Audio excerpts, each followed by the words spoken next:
These are OnePlus Buds. Actually, these are OnePlus Buds Nord Blue. I know, OnePlus Buds, they look a little familiar, but if you turn around from the other side, that's more of the classic OnePlus look. So OnePlus Buds are OnePlus's $79 answer to AirPods and Echo Buds and Samsung Galaxy Buds.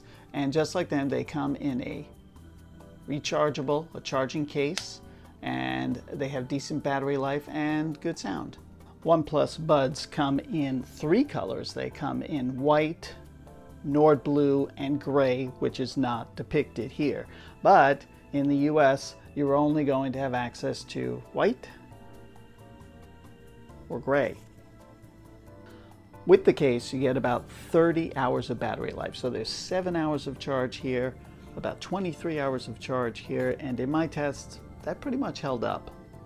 I had no trouble connecting the OnePlus Buds to the OnePlus 8 phone. So these buds don't have any kind of noise cancellation. They do have, when you make a call, the microphones will listen to your voice and basically suppress background noises so your voice comes across more clearly. But for ambient sounds, active noise cancellation does not exist.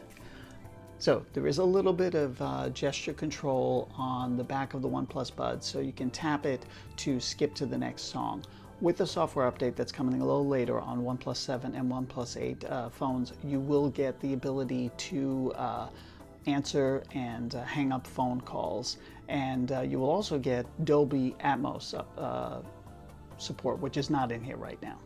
One thing that you can't do with the OnePlus Buds is control volume with gesture, and not even with the update that's coming. They won't be adding that.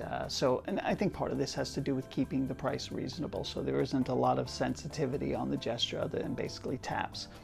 Not a big deal, but just wish it was there. So those microphones that are in each bud are actually quite sensitive, and you can use them with your Google Assistant on your phone. So you just have to say, "Hey Google," and then ask your question, and you will get an answer right inside of here. I know the design looks quite a bit like AirPods, and they sit in the ear, kind of like the original AirPods as well, but they don't feel quite as secure. Now, that may be because the design puts the stem a little bit further out, you know, with this bolt here, and I was able to shake my head around, and then I sent one flying.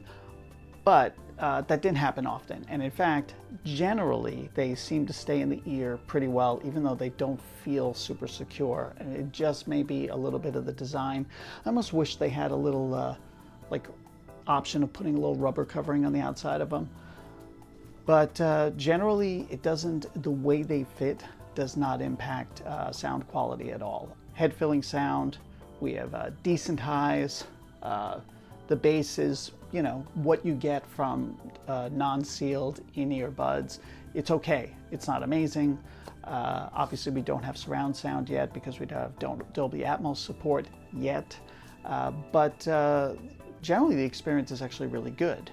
So what do I think? $79 for a pair of earbuds that have 7 hours of battery life, plus another 23 hours of in here. Sure, no wireless charging on here. That's kind of a bummer.